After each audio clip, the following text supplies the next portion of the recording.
देखिए, अगर आप जल्द से जल्द एक मस्कुलर बॉडी बनाना चाहते हो तो आपको रेगुलर वर्कआउट करना पड़ता है और साथ ही साथ एक शेड्यूल बनाना पड़ता है जिस हिसाब से आप हर एक अलग दिन अपने एक अलग बॉडी पार्ट को ट्रेन करते हो। मेरे वीडियो में ऐसे काफी सारे कमेंट्स आ रहे थे कि सर हमें एक वर्कआउट प्लान बताइए कि हमें किस दिन कौन से बॉडी पार्ट का वर्कआउट करना चाहिए जिससे कि हम लोग का बॉडी बहुत ही ज्यादा जल्दी ग्रो हो सके। और इसीलिए आज के इस वीडियो में मैं आपको एक ऐसा वर्कआउट प्लान शेयर करने वाला हूँ जिसे अगर आप फॉलो करते हो तो आप अपने बॉडी को बहुत जल्दी ही बना लोगे। तो बिना ज्यादा समय बर्बाद करते हुए आते अपने वर्कआउट प्लान पे। लेकिन वर्कआउट प्लान जानने से पहले आपको एक बात जाननी जरूरी है कि आपके बॉडी का ये 3 मसल्स बैक, चेस्ट और लेग, इन तीनों मसल्स को आपको ज्यादा ध्यान देना है क्योंकि ये आपके बॉडी के सबसे बिग मसल्स हैं। तो अब आते हैं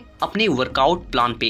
जैसे कि आप सभी को पता है कि हफ्ते में 7 दिन होता है और जिसमें हमें एक दिन रेस्ट रखना होता है और उस दिन को हम लोग संडे का दिन मान लेते हैं और जो कि हम लोग का वर्कआउट का पहला दिन होने वाला है वो है मंडे। तो देखिए, आपको मंडे को वर्कआउट करने से पहले आपको 2 बातों का ध्यान रखना है। सबसे पहला कि आपके बॉडी का सबसे बड़ा पार्ट कौन सा है और दूसरा कि आपके बॉडी का सबसे कमजोर पार्ट कौन सा है, यानी कि कौन सा मसल्स आपके बॉडी का कम ग्रो है, वो अच्छे तरीके से नहीं बन पाया है। तो देखिए, ऐसे तो हम लोगों के बॉडी का सबसे बड़ा जो मसल्स है वो लेग मसल्स होती है, लेकिन आपको पहले दिन लेग का वर्कआउट नहीं करना है। आप अपने चेस्ट या फिर आप अपने बैक, इन दोनों में से किसी भी एक मसल्स का मंडे को एक्सरसाइज कर सकते हो। आप अपने हिसाब से देख लीजिए कि आपके चेस्ट और बैक दोनों में कमजोर कौन सा है। आपका जो बॉडी पार्ट कम ग्रो हुआ है उसे आपको मंडे के दिन करना है और ऐसा इसलिए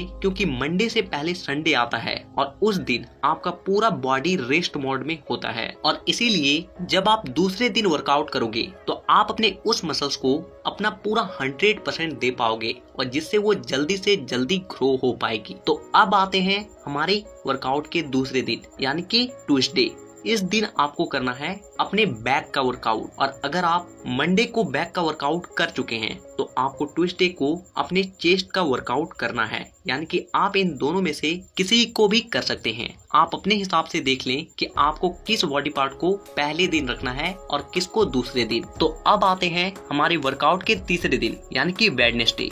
तो इस दिन आपको करना है अपने बाइसेप्स और फोरआर्म, इन दोनों को एक ही दिन करना है क्योंकि जब आप बाइसेप्स के एक्सरसाइज करते हो तो अपने आप ही आपके फोरआर्म के मसल्स भी ग्रो होने लगते हैं और इसीलिए अगर आप उस दिन ही अपने फोरआर्म के एक्सरसाइज को करते हो तो आपका फोरआर्म और आपका बाइसेप्स दोनों बहुत तेजी से ग्रो होने लगता है। तो अब आते हैं हमारे वर्कआउट के चौथे दिन जो कि है थर्सडे और इस दिन आपको करना है केवल अपने ट्राइसेप्स के एक्सरसाइज को। देखिए, आप एक बात समझ लीजिए कि आपके जो आर्म का 70% हिस्सा होता है ना वो आपके ट्राइसेप्स मसल्स ही होते हैं और अगर आप इसे अच्छे से ट्रेन नहीं करते हो तो आपका आर्म कभी भी एक मोटा तगड़ा लुक में आ ही नहीं सकता और इसीलिए अपने ट्राइसेप्स को अच्छे से ट्रेन करें। तो अब आता है हमारा वर्कआउट का 5वां दिन और जो कि है फ्राइडे और इस दिन आपको करना है शोल्डर और दूसरा आपके एब्स, आपके 6 पैक को। देखिए, आपका जो शोल्डर होता है ये आपके बॉडी का काफी ज्यादा इम्पोर्टेंट मसल्स है।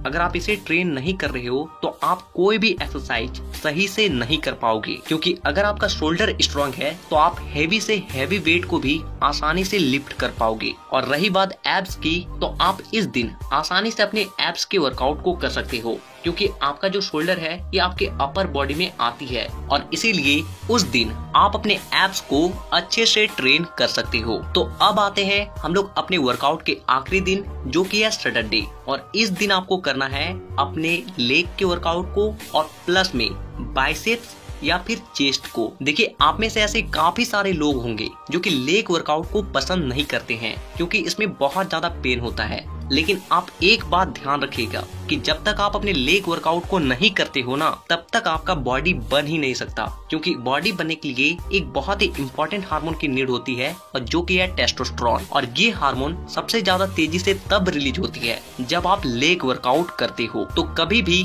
अपने लेग वर्कआउट को मिस ना करें। और एक बात, जैसे कि आपको पता है कि लेग के बाद जो आखिरी दिन आती है वो होता है संडे का दिन, और जो कि हम लोग का है रेस्ट का दिन। और इसीलिए आपको लेग के साथ साथ कोई और एक बॉडी पार्ट को ट्रेन जरूर करना चाहिए। आप अपने उस दिन बाइसेप्स को ट्रेन कर सकते हो या फिर आप कुछ चेस्ट के वर्कआउट को कर सकते हो, क्योंकि नेक्स्ट डे रेस्ट का डे है। और अगर आप उस दिन अपने इन छोटे छोटे बॉडी पार्ट को ट्रेन करते हो तो आपका ये बॉडी पार्ट दोबारा से ट्रेन होगा और जिससे ये जल्दी से जल्दी ग्रो होंगे। तो आने वाले वीडियोस में हम लोग ये बात करेंगे कि 1 डे 2 बॉडी पार्ट, यानी कि एक दिन में अगर आपको 2 बॉडी पार्ट को ग्रो करना है, ट्रेन करना है, तो आपको किस तरह से अपने वर्कआउट प्लान को रखना चाहिए।